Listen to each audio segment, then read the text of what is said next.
Well, there was an upset last night in the Big 12. I apologize for looking at it because I cannot memorize all this stuff. This does impact NCAA tournament seeding down the line as well as the Big 12 standings. Number 5, Iowa State lost to TCU 62 to 55. This obviously means Iowa State is 21 and 3 overall, 8 and 3 in the Big 12. And TCU is 15 and 9 overall, 5 and 6 in the Big 12. And they were not even on the next four out list. I think they're definitely on that list now with this type of win. I don't know how much further it would be, like maybe first four out, but I don't know about going all the way from not even considering on the bubble to first four in at this point. I don't know. Iowa State was up at halftime 30 to 29, but in the second half, Iowa State scored 25 points while TCU scored 33. There's more to the game than that. That's why I'm definitely going to go to the last minute of the game. This is besides the stats.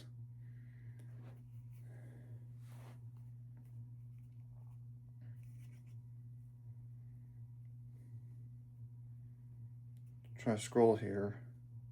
Apologize for the delay here. 105 left. Milan from Iowa State missed a three. Like, it apparently did not hit the rim, so it was a shot clock violation. And it was tied at 55 at that, right? 55, 54. Or Iowa State was up. So, yeah, not a tie yet. Then Jean Pierre from TCU made a three to make it 57-55. TCU was up.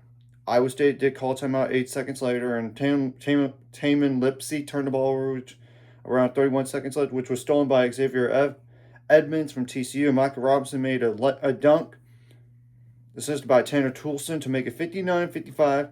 Foul was called on Jean Pierre around 25 seconds left. You don't have to foul at that point. You're up 4. And Taman Lipsey went to the line, missed a one-on-one. Tanner Toolson got the defensive board, and foul was called on Tanner Lipsey around 23 seconds later. Tanner Toolson went to the line, missed the first free throw, but made the second to make 60-55. TCU was up. Milan missed a three around 17 seconds left. Tanner Toolson got the defensive board. Joshua Jefferson fouled for Iowa State around 11 seconds left. Tanner Toolson made both free throws to make it 62-55. Milan missed a three again. Toolson got the defensive board for TCU, and Keelan Torre, around 2 seconds left, fouled, and at that point, it's only going to get worse, but it didn't get worse for them.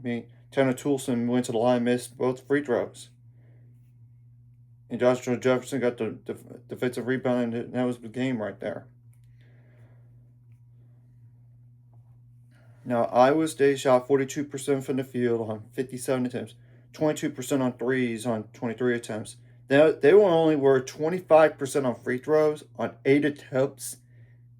That ain't going to get the job done. I'm sorry. But even if you would have made all those, it wouldn't have not made a difference. Because it would have still been a loss. I know. But you got to make more threes. You got to make more shots. Not mentioning your defense. And I'll go over those TCU numbers from the field and 3-point line. Now, 31 rebounds for Iowa State. 9 of those offensive. Now, 20 assists. Now, 17 turnovers is a killer. I'm just saying that right now. 8 steals, 5 blocks, 21 fouls, 9 points off the bench. Dominikas Plata had 5. Nate Heise, Heise, got 4.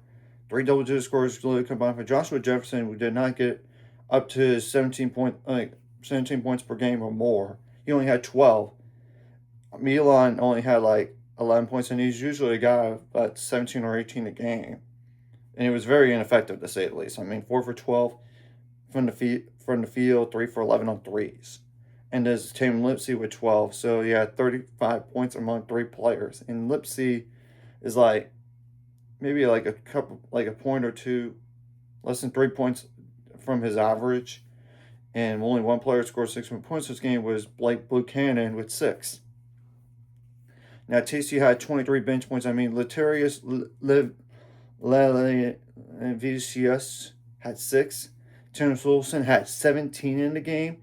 And he's usually a guy that averages like 7 or 8 points per game, maybe definitely between 6 and 8. So that was a big lift for TCU to say the least. And only two double-digit scores. I mean, Michael Robinson had 17 points, also like 34 points combined among two players. But they did have like three other players score 6 or more points this game. I kind of went over that one with 6. Jean-Pierre had 9, and he's like, yeah, Jean-Pierre had 9, and he's like a double-digit scorer normally. Dan Punch only had 8, so and he's a double-digit scorer usually. So 14, 9, that's 23 points right there. And it was crazy is Xavier Edmonds did not even have his best game. He only had like 5 points. And Brock Harding is usually a guy like 8 points per game or more. He had 0. And TCU shot 40% from the field on 52 attempts, 28% on threes on 18 attempts. So same amount of threes in general. Now they were better at the free throw line. 65% on 23 attempts. Still not great, but better than Iowa State. That's clear. 36 rebounds, 10 of those offensive, 13 assists, 15 turnovers, 12 steals, 6 blocks, and 13 fouls. Now we're going to go to the points on turnovers, points in the paint, and fast break points as well. Points on turnovers favored TCU in this game, 19-14, and same thing goes for fast break points, 15-4. Points in the paint, Iowa State did win that, 38-28. And Iowa State even led as big as 9 points in this game. Man, this is a bad loss when I see one. Because look, your NCAA tournament seeding is going to get worse with this type of loss here. I'm sorry, and let's just call it the way it is. The game before against Baylor, if Baylor would have fouled quicker after they got down on like 6 points or 3 points instead of letting 15 seconds run off the clock, 10 to 15 seconds, they had a chance. They were right there.